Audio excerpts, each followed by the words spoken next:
Shalom, chers frères et sœurs en Christ, c'est avec beaucoup de joie que je vous retrouve dans cette vidéo. Vous savez que l'Église s'apprête à vivre un moment important de son histoire et comme c'est l'habitude ici à Théos, nous préparons toujours ces grands moments de l'Église par des vidéos, par des enseignements, etc. Nous avons donc décidé, avant que nous ne puissions entrer dans le carême 2023, de vous faire cette vidéo pour expliquer un peu le concept du carême et tout ce qui est rattaché à ce carême. C'est avec beaucoup de joie que je vous retrouve et nous nous lançons dans cette émission pour nous préparer sérieusement à vivre pleinement ce temps de carême 2023. Comment donc pouvons-nous définir le temps de carême? La définition ne sera pas différente de celle que nous avons l'habitude d'entendre. Il faut savoir que le mot carême est une contraction du mot latin quadragesima. Quadragesima qui signifie 40, qui signifie le 40e. D'accord? Donc le carême est donc 40 jours avant Pâques, le 40e jour avant Pâques. Et le carême peut aussi s'appeler la Sainte Quarantaine. Alors, dans la plupart des langues que nous connaissons, la plupart des langues utilisent donc le mot quadragesima pour définir le carême dans la langue en question. C'est le cas notamment de l'espagnol, du portugais, de la langue française, de la langue italienne, etc. Donc, toutes ces langues que je viens de citer vont s'appuyer, vont partir du mot latin quadragesima pour définir le carême. Contrairement à ces langues, nous avons les langues anglo-saxonnes qui utilisent un autre mot anglo-saxon qui signifie le printemps. Alors, on peut dire qu'est-ce que le printemps vient faire dans le concept du carême. Quelqu'un disait que si le carême est sérieusement vécu, le carême aboutit donc à une nouvelle naissance, à un printemps. Sinon, pour la plupart des langues, on partira, comme je l'ai dit tantôt, du mot latin quadragesima. Alors, pourquoi 40? 40 nous fait penser à 3 événements majeurs qui ont eu lieu dans la Bible. Le premier événement que commémore ces 40 jours, c'est la marche du peuple d'Israël depuis sa sortie d'Égypte jusqu'à l'entrée en Canaan. Nous savons que le peuple d'Israël a passé 40 ans dans le désert. Dans les 40, nous font déjà penser aux 40 ans passés dans le désert par le peuple d'Israël depuis la sortie d'Égypte jusqu'à l'entrée en terre promise. Le deuxième événement auquel fait référence ces 40 jours, ce sont les 40 jours et les 40 nuits que Moïse a eu à passer sur le mont Sinaï, qui nous est décrit dans le livre de l'Exode, les 40 jours de jeûne et de prière que Moïse a eu à passer sur le mont Sinaï avant de recevoir les tables de la loi. Et enfin, le troisième événement qui pour nous chrétiens est l'événement majeur, ce sont les 40 jours de jeûne que notre Seigneur Jésus-Christ, juste après son baptême, a passé dans le désert. Et les évangiles synoptiques nous disent que l'Esprit de Dieu a conduit Jésus dans le désert pendant 40 jours et 40 nuits dans le jeûne et la prière pour être tenté par le diable.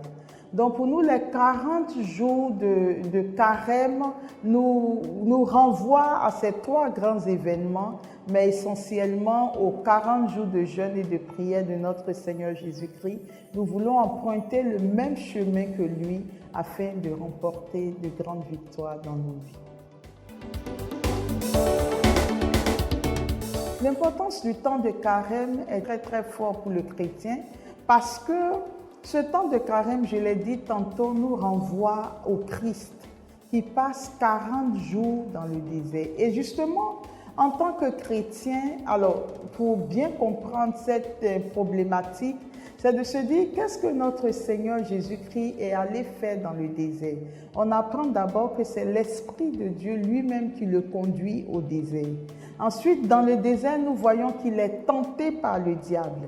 Et tous nos pères de l'Église disent que dans le désert, le Christ va vaincre les trois puissances du mal, la concupiscence de la chair, la concupiscence des yeux et l'orgueil de la vie. Et les trois tentations, justement, nous ramènent à la victoire de notre Seigneur Jésus-Christ sur ces trois fléaux.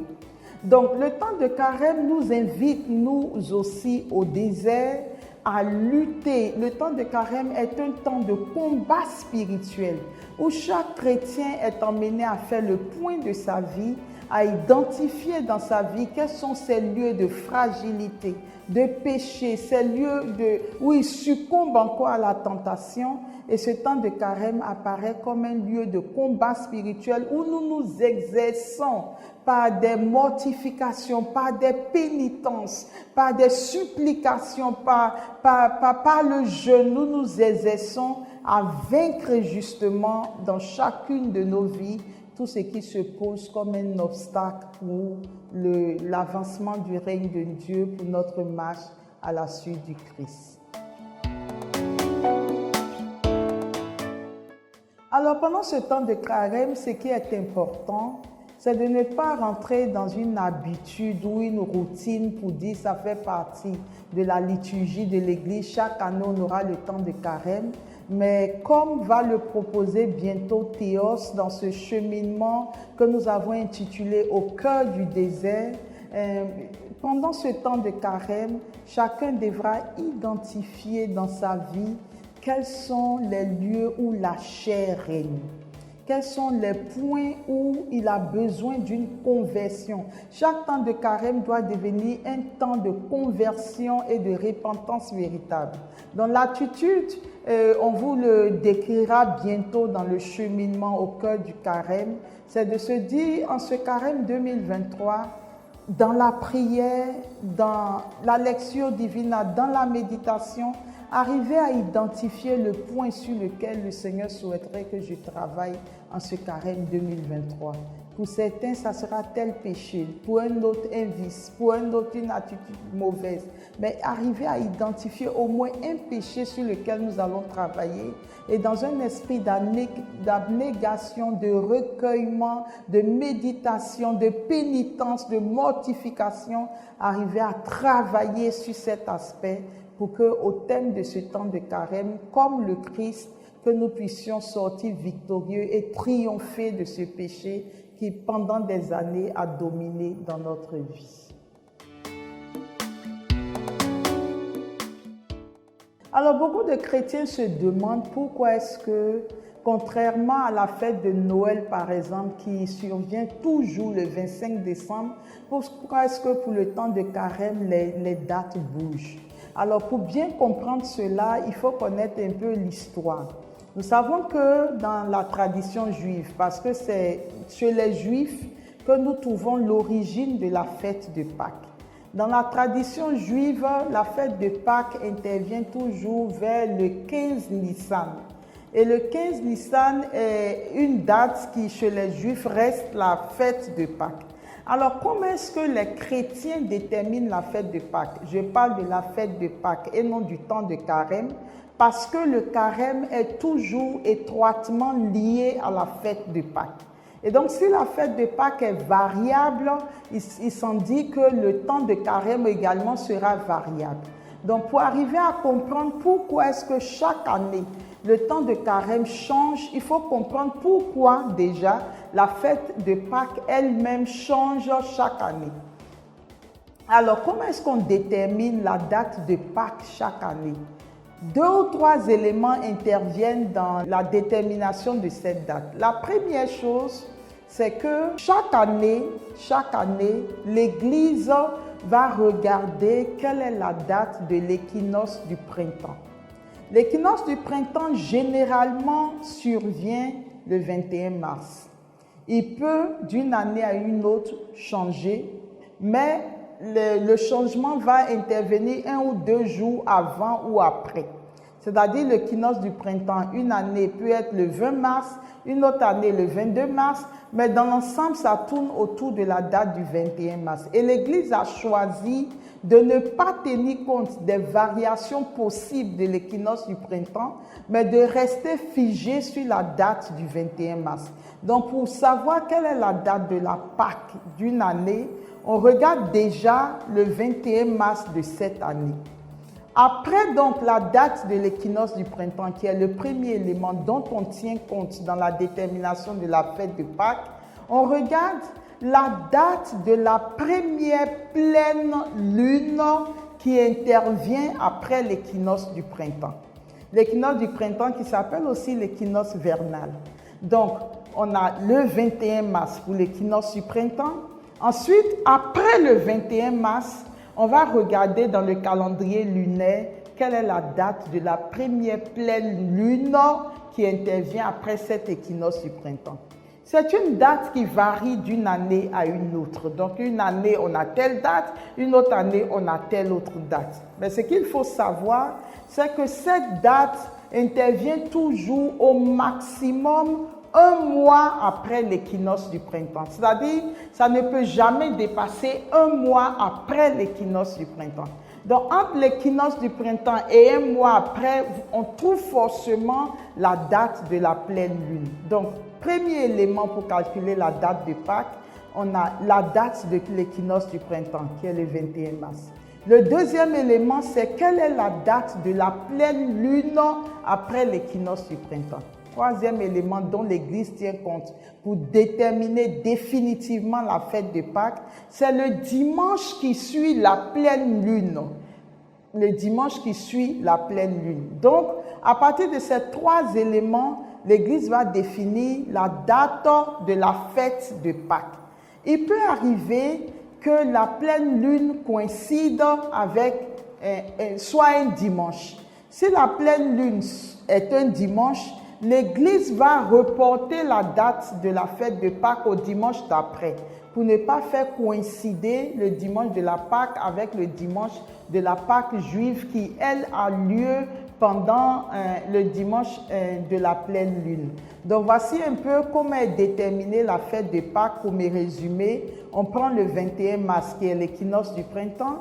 Deuxième élément, on regarde la date de la pleine lune qui suit l'équinoxe du printemps. Troisième élément, c'est le dimanche après la pleine lune qu'on fixe la date de Pâques.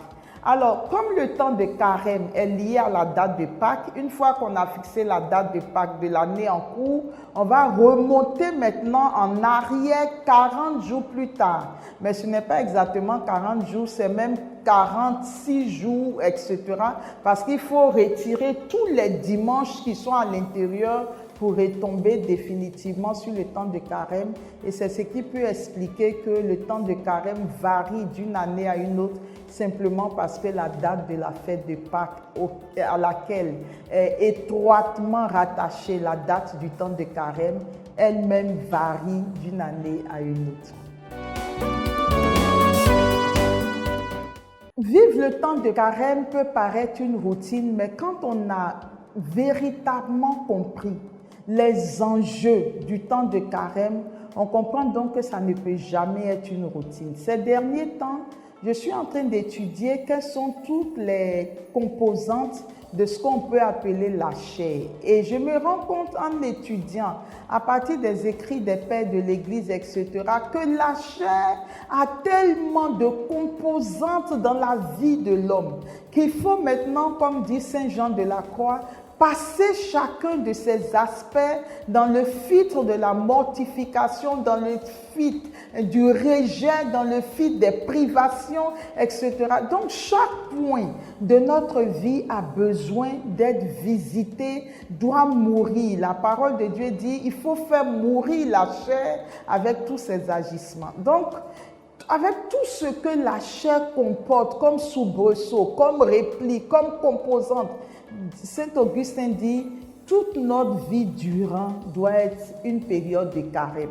Parce qu'il s'agit de prendre point par point, de combattre, de remporter des victoires, de passer au suivant. Donc c'est vraiment toute notre vie qui doit être un lieu de combat spirituel, de mortification, de pénitence. Et donc toute notre vie durant doit être un temps de carême. Donc vivre le carême chaque année, quand on l'a compris, quand on s'est fixé des objectifs, quand on sait chaque année les points sur lesquels nous devons travailler pour nous convertir, on comprend que le carême ne peut jamais être une routine. On va même se dire que le temps que nous avons à vivre sur la terre n'est peut-être pas suffisant pour que nous puissions travailler, comme dit Saint Paul, travailler à votre salut, pour que nous puissions travailler avec la grâce de Dieu à faire mourir dans un combat spirituel tous les aspects de la chair en chacun d'entre nous. En tout cas, chers frères et sœurs, j'espère avoir répondu à quelques éléments ou à quelques questions que vous vous posez. Nous allons rentrer dans un moment très important. Avec Théos, nous nous engageons dans ce cheminement dénommé au cœur du désert. Et l'objectif, justement, c'est que la chair doit mourir. C'est le thème du prochain cheminement que nous allons entamer et nous espérons pouvoir vivre ces 40 jours de jeûne et de prière avec notre Seigneur Jésus-Christ au désert. Je vous souhaite beaucoup de courage. Portons tous ce temps, ce cheminement en prière. Demandons à l'Esprit de Dieu, sans qui nous ne sommes capables de rien. Demandons-lui de nous aider dans cette marche et que cette année, ce temps soit vécu autrement et que nous découvrions Dieu d'une façon encore plus profonde et plus intime. Que Dieu vous bénisse et vous garde.